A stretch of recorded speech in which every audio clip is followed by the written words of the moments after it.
Assalamu alaikum. Start by the name of Allah. Day 47. Today we learn about this, eat and there. কোথাও কিছু থাকা অর্থে ইংরেজি বাক্য শুরু করার জন্য there plus verb plus subject plus adverbials হয়। যেমন there is a bird on the tree। এক্সাম্পলটা এবং স্ট্রাকচারটা পিসি দাস এর গ্রামার বইয়ে পেজ 512-তে আছে। দেয়ার নিয়ে আরেকটা এক্সাম্পল হচ্ছে দেয়ার lived a poor man in a village. এই দেয়ারটাকে, এই দুইটা উদাহরণে যে দেয়ার ইউজ হয়েছে, এই দুই টাইপের দেয়ারকে ইন্ট্রোডাক্টরি দেয়ার বলে। কোথাও কিছু থাকা অর্থে, সেখানে অর্থে না। দেয়ার মানে সেখানে, হেয়ার মানে এখানে, এই অর্থে না। কোথাও কিছু থাকা অর্থে দেয়ার দিয়ে সেন্টেন্স শুরু হয়, তারপরে ভার্ব বসে, তারপরে একটা সাবজেক্ট থাকে, তারপরে অ্যাডভার্বিয়ালস হয়। There is a bird on the tree, there lived a poor man in a village. আরো এক্সাম্পল বলা যাবে there are 2 eggs in the fridge. ফ্রিজে 2টা ডিম আছে। এই হচ্ছে দেয়ার। এবার আমরা দেখব দিস এবং ইট এর মধ্যে যে মৌলিক আলোচনাটা আমাদের প্রয়োজন ইংরেজি গ্রামার চর্চার জন্য এবং ইংরেজি ভাষা চর্চার জন্য। So let's learn. আমরা কয়েকটা উদাহরণ দেখি। This is a man. এখানে দিসটা ডেফিনিট আর্টিকেল হতে পারে, প্রোনাউন হতে পারে। এখানে আমরা আরেকটা উদাহরণ দেখি। This man is working hard. This plus noun হলে, দিসের পরে একটা নাউন থাকলে সেটা ডেমনস্ট্রেটিভ অ্যাডজেক্টিভ হয়। দিস ইজ আ বুক। এটাও দিস ইজ আ ম্যানের মতো ডেফিনিট আর্টিকেল অথবা প্রোনাউনের ইউজ যখন হয় তখন দিস ইজ আ বুক বলা হয়। এই দিসের ব্যাপারে যে মৌলিক কথাটা সেটা হচ্ছে দিস হচ্ছে ইন্ট্রোডিউস নিয়ার ওয়ার্ড।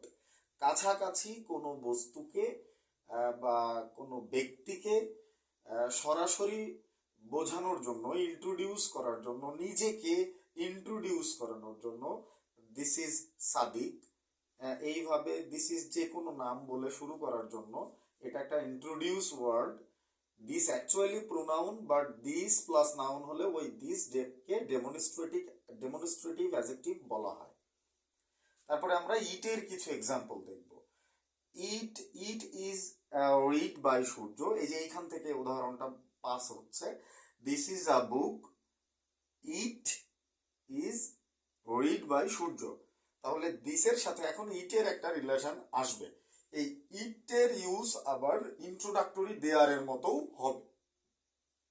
এখানে আমরা লক্ষ্য করছি this is a book, it is read by Surya. এখানে ইট বসছে, বুক এর পরিবর্তে the book is read by Surya না বলে বলা হচ্ছে it is read by Surya. So এই ইট এখানে প্রোনাউনের কাজ করছে।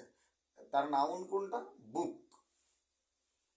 তারপরে আমরা ইট ইজ, যেমন it is I who work hard, এটা হচ্ছে নিজেকে জাহির করার জন্য কেউ বলতে পারে। It is you who work hard, it is he she who work hard, এটা বলা যেতে পারে, কোনো সমস্যা নাই। ইট ইজ রেইনিং বলা যাবে, ইট ইজ উইন্টার বলা যাবে, ইট ইজ ফ্রাইডে বলা যাবে, ইট ইজ 7 o'clock বলা যাবে, it is not yet time to go এটা বলা যাবে। It is not yet time to go এটার এক্সাম্পল আছে পিসি দাস স্যারের ইংরেজি গ্রামার বইয়ে, অ্যাপ্লাইড ইংলিশ গ্রামার বইয়ে পেজ 514-তে।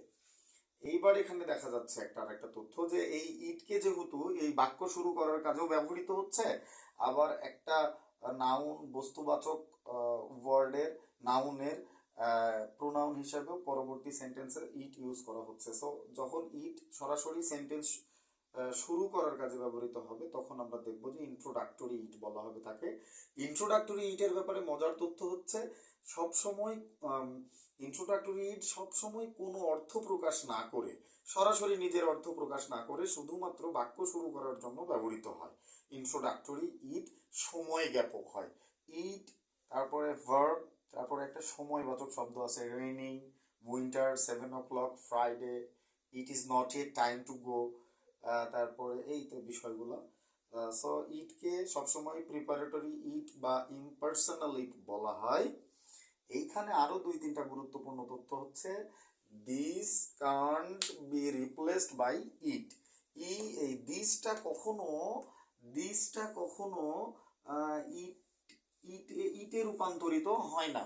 দিস কখনো ইটে রূপান্তরিত হয় না। যেমন যে দিস ম্যান হয়, এক্সাম্পল হচ্ছে দিস ম্যান হয়, কিন্তু ইট ম্যান হয় না।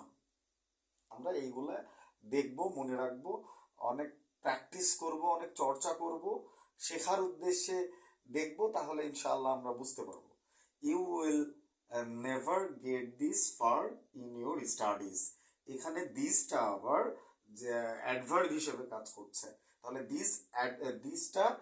দিসটা অ্যাডভার্বও হয়।